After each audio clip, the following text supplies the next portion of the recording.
Hey guys, it's Coach Lamb, and today we're going to be doing an athletic workout with no equipment. This is great for young athletes or athletes wanting to learn how to exercise for their sport and get better. So here's the outline of things. We've got the warm up, which is great for priming your body, shoulder rotations, leg swings, windmills, and squat jumps. Next, we've got the workout with goblet squats against the wall, great for your legs. Push-ups, great for your chest and your pushing ability. Renegade rows, great for your back and pulling. And lunges with rotations, great for rotational mobility. And finally, the cool down, of course, for decompressing your body. Wide wall stretch, lat stretch, and the thread the needle movement. So let's get right into it. Shoulder rotations, get nice and close to the wall. Do about 6 to 8 of these on both sides and act like your arm is a fan. Leg swings, you want to swing them really high, like they're noodles flying around. You want to try to get to 90 degrees on the front and the back, 6 to 8 of these on both sides. Windmills, you want to start with one hand on the corresponding foot and the other hand in the air, forming an airplane like model, swinging from side to side. This is great for unlocking your rotational abilities, especially in your torso. 6 to 8 of these on both sides. Squat jumps, you want to form a base like squat position and then get real deep and propel yourself into the air like you're flying up into the ceiling. Do 3 of these. Goblet squats, you want to lean your back completely against the wall with your feet out a little bit away from the wall, completely flat on the ground. Your entire objective through this movement should be to reach to the ground as deep as possible while keeping your feet flat on the ground. Try pushing into the ground with your feet as you go up from the squat. Do about 8 to 12 of these for 3 sets, and that'll be good. The push up, you want to put your hands fully flat on the ground and angle them a little bit away from your body. You want to then keep them about shoulder width and put your feet out in a plank like position. As you go down, imagine you're driving your chest into the ground. It goes slow so we can elicit the most muscle response as we perform the movement.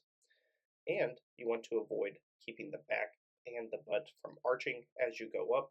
That's why it's best to drive the chest into the ground. Do about 8 to 12 of these for 3 sets, and that'll be good.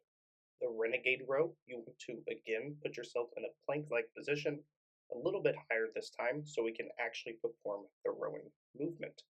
You're going to alternate sides with each rep, so 8 to 12 reps for 3 sets is going to be best for this exercise.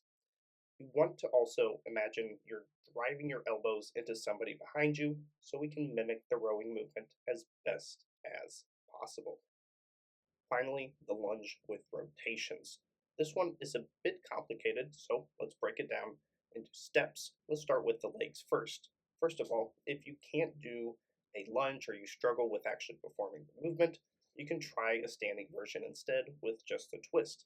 However, if you can't do the lunge, go ahead and put your heel forward first. You don't want to do a flat-footed version of this. It's not going to be very helpful. And also, you want to push out with your knee as you step forward. As for the upper body portion, you want to twist your torso as if you're pulling something away from you, like you've got a string and you're pulling it to your side. If you have something to hold, like a ball, for example, that might be helpful to your cause, or you can just make a ball with your fist.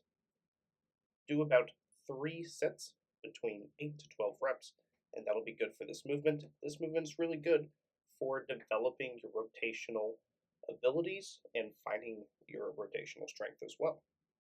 Time to cool down. We have the wide wall stretch. Reach the ceiling, try to touch it with your hands, and breathe in and hold for about 10 seconds and then release. This should be a nice stretch for your chest. Next is the lat stretch. Find a ledge that you can hook your fingertips onto for about 10 seconds and let your body fall fully down in this position, and this will stretch your lats nicely.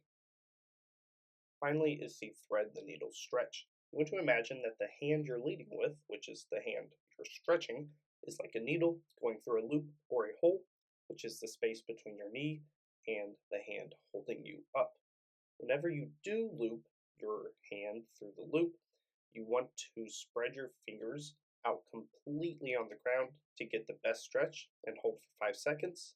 And then when you come up, you want to push your hand back as far as possible and hold for another 5 seconds.